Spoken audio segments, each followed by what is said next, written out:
मार्केटतिर जाँदैछु होइन, विशेष गरी ब्याङ्कमा हो जानु लाग्यो। अनि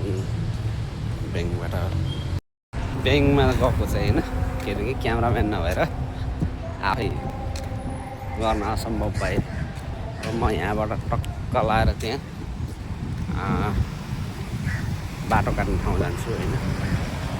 यो रेड लाइटको छेउमा यहाँ कस्तो हुन्छ भने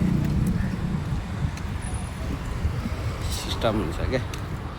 यो चाहिँ हाम्रो देशमा चाहिँ के अरे जेएनजीहरूले भट्काएर फाल्छन् होइन। यहाँ चाहिँ कस्तो सिस्टम गराइदियो हुन्छ भनेपछि टक्क लाएर अब यो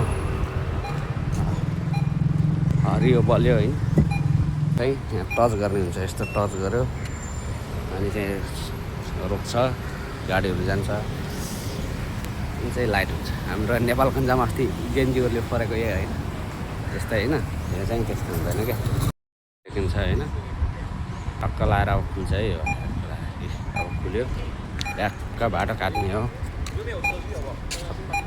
लाएर। सिस्टम भनेको यो सिस्टमले देश चल्छ, बिगारेर चल्दैन नि त होइन। त्यो भएर चाहिँ जनता चाहिँ शिक्षित भयो भने देश बन्ने हो, जनता भेडा भएपछि देश बन्दैन, थाहा होला नि होइन। यो चाहिँ अब टक्क लाएर यहाँबाट मार्केट जाने गल्लीहरू टक्कै ठुलो रुपियाँ छ होइन। यो हो नि त सिस्टमले देश चल्ने त यही हो। जलाएर देश बन्छ भने क्या होइन, जलाएर देश बन्ने भइदिए त कहाँ पुग्थ्यो होला। सबै जलायो भयो नि त होइन। त्यही भएर बनाउनुपर्छ, जनता शिक्षित हुनुपर्छ। सबभन्दा मेन देश बन्ने भनेको नेमले हुन्छ। नेम जनताले फलो गरिदियो भने, कानुनहरू फलो गरिदियो भनेपछि हुन्छ। हाम्रो नेपालमा त के हुन्छ भनेपछि सहकारी ठग्यो, मैले ठगेँ होइन, गल्ती हो। 5-6वटाको सहकारीको विवरण छँदैछन् ओरिजिनल। अनि 2 करोड ग्लोबल आइएमएमा चेकमा पैसा जान्छ, त्यो कसले हालिदियो मलाई थाहा छैन। यस्ता छन् नेताहरू। अनि कसरी देश बन्छ त?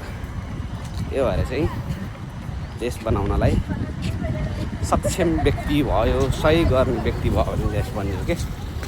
यो मिडियाको भरमा भाइरल भयो भन्दैमा, लाइक कमेन्ट धेरै आयो भन्दैमा देश बन्दैन। कुरा बुझिराख्नु है साथीहरू। तपाईँलाई कस्तो लाग्छ? यो मार्केट चाहिँ यस्तो छ। यतातिर तरकारीहरू ल्याउने केसेरहरू, यो पैसा पे गर्ने ठाउँ। मार्केटको हालत के छ यसो हेर्नुपर्छ, कति छ प्राइस। यहाँ पनि सिस्टम यता जहाँबाट जान मिल्दैन क्या, यसो घुमेर जानुपर्छ। यताबाट टक्क लाएर है, गाह्रो छ नि। यो नियम पालना गरौँ भने बल्ल अटोमेटिक हुन्छ। एउटा मार्केट, एउटा कम्पनीको नियम यहाँ फलो गर्ने कति डेन्जर हुन्छ। हाम्रो देशमा देशकै नियम कानुन फलो गर्दैन अनि कसरी देश बन्छ होइन। अब मार्केट आइ बोटीहरू भाउहरू कति छ यसो हेर्नुपर्छ। स्याउहरू लानुपर्छ, बास्केटहरू। एउटा बास्केट तानिने हो।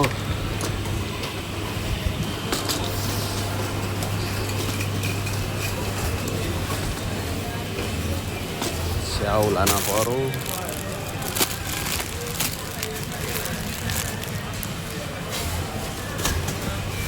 यस्तो खालको त स्याउ रहेछ, यता रहेछ।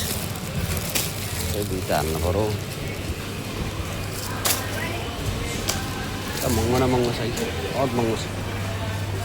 टमाटर कता रहेछ अहिले?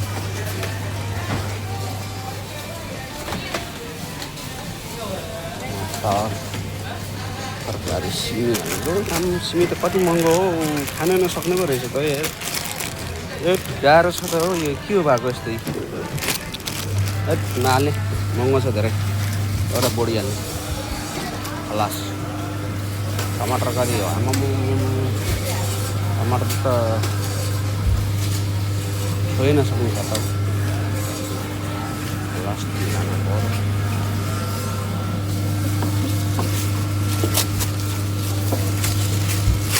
यस्तो हुन्छ है सिस्टमहरू तरकारीहरू। टमाटर सबै सिकिसकेको रहेछ, पनि महँगो न महँगो रहेछ। गाह्रो छ नि यो खाना है।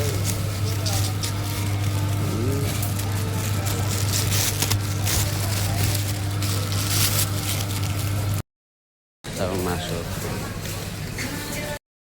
मार्केट गयो होइन मार्केटबाट बाढी यस्तो बोक्नुपर्छ नेपाली पारा हो नि त होइन जहाँ गयो पनि नेपाली पारा है के गर्नु पैसा हुँदैन गाडी चढ्नलाई पुग्दैन गरिब मान्छे कमाउन आएको मान्छे यसरी हिँड्नुपर्छ बाटोमै यो चोर्था बाटोमा मान्छे हिँड्ने बाटो हो त्यो अलिअलि छिटो जाने खालको गाडीहरू मात्र आउँछन् होइन है यस्तो हो नि त नेपाली पारा है नेपाली पारा देख्यो नि होइन नेपाली पारा कसलाई याद आउँछ यार मलाई यस्तो नाम्लो बोकेको साह्रै याद आउँछ है साथीहरू भन्नु है कसैलाई यस्तो याद आउँछ भने हामी यस्तरी बोकेर हिँड्छ है र त यो भ्युज पनि कति दामी छ अगाडि उता कालीको मन्दिर छ होइन यो चाहिँ हाम्रो सेपरेट बाटो क्या हिँडेर जाने बाटो गाडी चढौँ भने पैसा महँगो गाह्रो छ नि अहिले महँगीले होइन यतातिर यता पछाडि यो ठुलो नदी छ होइन ढक्क लाएर ठुलो नदी छ छेक्या छ अहिले म माथिबाट देखाइदिन्छु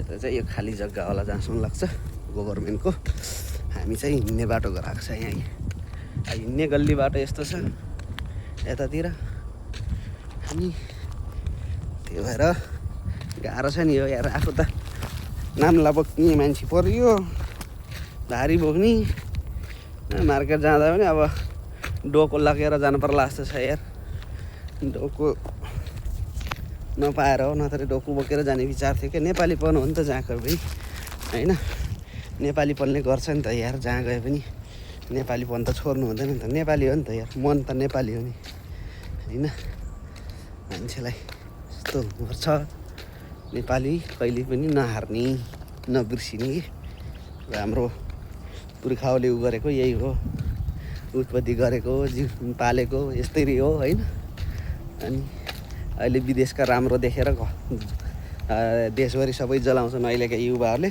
तर हाम्रो पुर्खाले यसरी नै भारी बोकेर हिँडेर हामीलाई पालेको जीवन काटेको हो क्या यो चाहिँ नदी हो है अघि भनेको थिएँ मैले नदी देख्नु भनेको थिएँ त्यो नदी हो यहाँ चाहिँ गोरा छ नदीमा सर्कल डुबीको टक्क लाएर यो चाहिँ ठुलो नदी जान्छ उतातिर यो फेरि उता समुद्र छुन्यो भने पुरै फुल भरेर आउँछ यहाँसम्म कहिलेको साह हुन्छ ल त है साथीहरू अब यस्तै हो मार्केटको भिडियो पनि देखाइयो सबै देखाइयो यस्तो भारी बोकेको पनि देखाइयो होइन अब तरकारी सब्जीहरू पनि छ यहाँभित्र अनि